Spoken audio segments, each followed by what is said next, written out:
Welcome, and thank you for tuning in. If you enjoy this video, we invite those of you who haven't yet done so, to like, comment, share, subscribe, and click the notification icon, to be notified when the next one is uploaded. We'd like to urge those of you who haven't yet done so, to sign our online petition for an inquiry into the BBC and Channel 4's coverage of Lewis Hamilton and Abu Dhabi. A link has been provided in the description. If you are on X, then please repost our tweet. Thank you. Well folks, as the title suggests and as we have pointed out in previous videos, everybody wants a ticket to ride the LHFX, Lewis Hamilton Ferrari Express, to enjoy the type of financial returns that the Ferrari shareholders have been enjoying ever since the announcement of the transfer last year, and sponsors have been enjoying since he officially arrived at Ferrari last month. It is notable that when the transfer was announced, most, if not all of F1 media, wrote it off as a vanity project or ego-boosting exercise for both driver and team. At that time, their expert opinion was that Mercedes, who had finished ahead of Ferrari the previous season, were likely to be the real challenger to the FIA-gifted dominance of Red Bull, so Sir Lewis was heading in the wrong direction. As the season was progressing and it was becoming clear that Hamilton had made the right decision, by going from a team on a downward trajectory to one heading to the top, they started criticizing his ability, mindset, and anything else they could conjure up, including the outrageous suggestion that the heavily sabotaged GOAT was so lacking in confidence from being destroyed by his teammate that he was contemplating retiring at the end of the season rather than go on to embarrass himself at Ferrari. However, when the beleaguered GOAT rose out of the darkness that was the worst ever season in his illustrious career to arrive at the most iconic team in F1, everything changed. The outpouring of love and excitement was unprecedented and went beyond F1. As the brand and its sponsors started to enjoy the type of benefits that the shareholders had been enjoying, the hitherto critical media wolfpack, that had been doing everything they could to prevent this union from happening, did a 180. They hadn't got much change out of their LHDS-afflicted symptom of attacking everything the GOAT does, and they certainly couldn't get on the LHFX while showing signs of derangement, so you'll never guess what they have done, or are doing. Okay, we said it earlier, they did a 180. But it's the way that they executed that 180 that is the focus of this video. Quite astonishingly, or perhaps not, depending on your outlook and experience, they literally started throwing each other under the bus to get on the bus.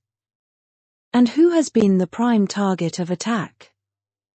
Yes, that would be Martin Brundle, the leader of the wolf pack. As we pointed out in our previous video, his employers made him retract his withering dismissal of the GOAT's chances of winning his 8th in his debut season, within 24 hours. They have since been working together assiduously to reinvent themselves as the GOAT's leading cheerleaders, and other LHDS-afflicted media are now openly attacking them and others like them, in their efforts to get a ticket to ride the LHFX. So, Martin has gone from his yes but assessment, with the emphasis on the but, that grudgingly acknowledged that the GOAT had a chance, to a no doubt, with the emphasis on the no. Of course, we all recognize that a but, under the circumstances, was a massive doubt, so we can appreciate why Sky needed to clarify that there was no doubt.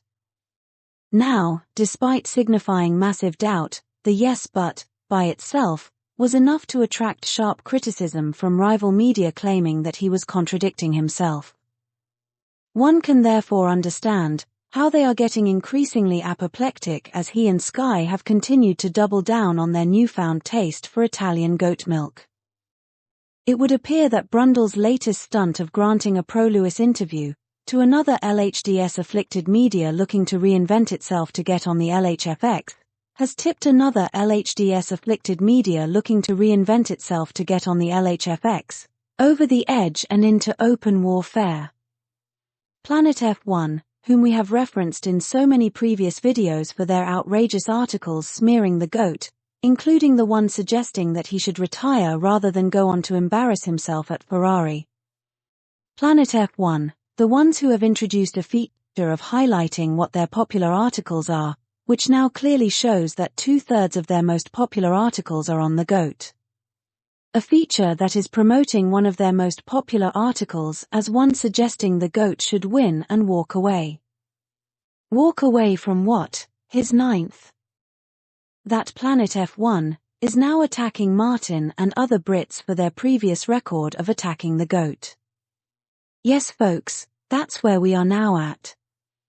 The likes of Michelle Foster criticizing the likes of Martin Brundle for criticizing the GOAT. Is that surreal, dystopian, Orwellian, or what? If you can come up with a fitting description, please post it in the comments. Michelle, the Planet F1 editor no less, has done a full-on article detailing the sad and twisted history of the likes of Martin, Jenson Button, and one Alan McNish, on Sir Lewis. Now, we didn't know of Alan until Michelle referenced him, and a quick Google threw up a 2016 article of him defending Sir Lewis against who else but Toto, so we will defer any judgment on him beyond his referral by Michelle. In her article notably titled, "What Martin Brundle Would Never Do When It Comes to Lewis Hamilton," Michelle acknowledged that the GOAT could have once again made the right transfer move, which is something that many like Martin have never given him credit for. She reported on Martin's interview with Jeremy Clarkson's son no less, one of those people and media who whipped up hatred of Sir Lewis by falsely representing him as a tax dodger. So, a month on from his Yes But interview on how Sir Lewis had lost his edge, Martin tells the Sun that he will be faster in 2025. So, once again, if you can explain how Martin concluded that someone who has lost his edge can be faster, please do so in the comments. But, Michelle doesn't just stop at the Sun interview, she goes further to dredge up the calamitous history of the so-called experts when it comes to Lewis Hamilton.